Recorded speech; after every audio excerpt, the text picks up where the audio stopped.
दिल्ली के दिल में एक ऐसा मॉन्यूमेंट खड़ा है जिसने सदियों का इतिहास देखा है, लाल किला।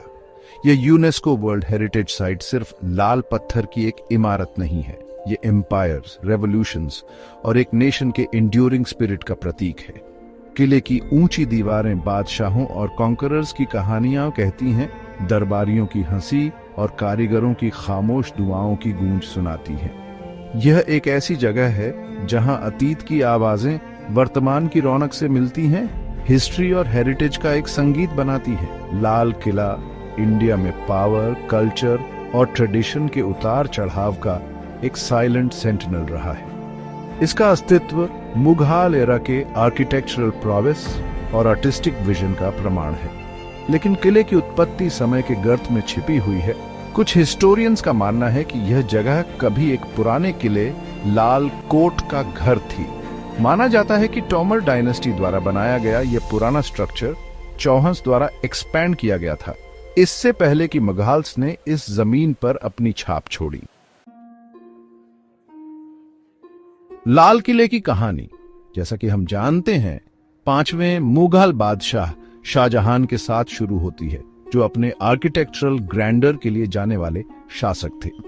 1637 में शाहजहां ने दिल्ली को अपनी नई राजधानी बनाने की चाह में एक शानदार किले के निर्माण का आदेश दिया, जो उसकी एम्पायर की पावर और स्प्लेंडर को दर्शाता हो। इस इंपीरियल मास्टरपीस को डिजाइन करने का काम उस्ताद अहमद लाहौरी को सौंपा गया, जो ताजमहल को डिजाइन करके पहले ही अपना नाम अमर कर चुके थे। लाहौरी के एक्सपर्ट गाइडेंस में लाल किला एक डिकेड में बनकर तैयार हुआ, आखिरकार 1648 में पूरा हुआ। इसका नाम किला ए मुबारक यानी ब्लेसेड फोर्ट रखा गया, एक ऐसा नाम जो एक एम्पायर की होप्स और एस्पिरेशंस को दर्शाता था जो अपने जेनिथ पर था। किले का डिजाइन पर्शियन, टिमुरिड और इंडियन आर्किटेक्चरल स्टाइल्स का एक हार्मोनियस ब्लेंड था, जो मुगल एम्पायर के कॉस्मोपॉलिटन नेचर का प्रमाण था। इसकी दीवारों के भीतर शाहजहां ने न केवल अपने डायनेस्टी के लिए एक निवास की कल्पना की, बल्कि मुगल वर्ल्ड के एक माइक्रोकॉज्म की पावर, आर्ट और कल्चर का एक केंद्र, जो हिस्ट्री के पन्नों पर एक अमिट छाप छोड़ जाएगा। 1857 का साल लाल किले के इतिहास में और वास्तव में पूरे इंडिया के इतिहास में एक टर्निंग पॉइंट था। Indian rebellion, British colonial rule के खिलाफ आजादी की लड़ाई का केंद्र किले के दरवाजे पर था। ब्रिटिश ईस्ट इंडिया कंपनी के तहत काम करने वाले इंडियन सैनिक सिपॉयज दिल्ली में इकट्ठा हुए और बूढ़े मुगल बादशाह बहादुर शाह जफर को अपना नेता घोषित किया।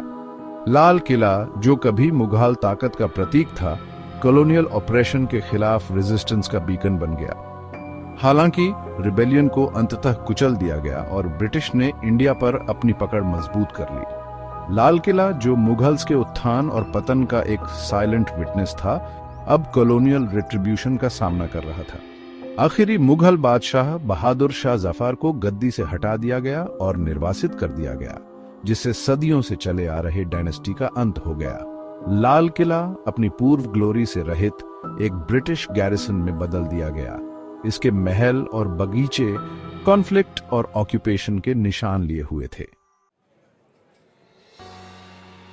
आज लाल किला न केवल एक ग्लोरियस पास्ट की याद दिलाता है, बल्कि इंडिया के रेजिलियंस और इंडोमिटेबल स्पिरिट का प्रतीक है।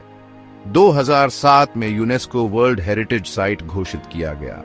यह हर साल लाखों विजिटर्स को आकर्षित करता है, जो इसकी रिच हिस्ट्री और आर्किटेक्चरल स्प्लेंडर में डूब जाना चाहते हैं। किले का महत्व उसके हिस्टोरिकल वैल्यू से कहीं आगे जाता है। ये इंडिया की नेशनल आइडेंटिटी का एक अभिन्न अंग बन गया है। हर साल 15 अगस्त को इंडिया के इंडिपेंडेंस डे पर इंडिया के प्राइम मिनिस्टर लाल किले के मुख्य द्वार लाहौर गेट पर राष्ट्रीय ध्वज फहराते हैं। यह सिंबॉलिक एक्ट, जो पूरे देश में टेलीवाइज्ड होता है, किले के इंपीरियल रूल के प्रतीक से डेमोक्रेसी और फ्रीडम के प्रतीक में बदलने को रेखांकित करता है। लाल किला, जो कभी एम्पायर्स के उत्थान और पतन का गवाह था, अब इंडिया के इंड्यूरिंग स्पिरिट का प्रमाण है। एक ऐसा नेशन जो हिस्ट्री की कठिन परीक्षा से पहले से कहीं अधिक मजबूत और जीवंत होकर उभरा है।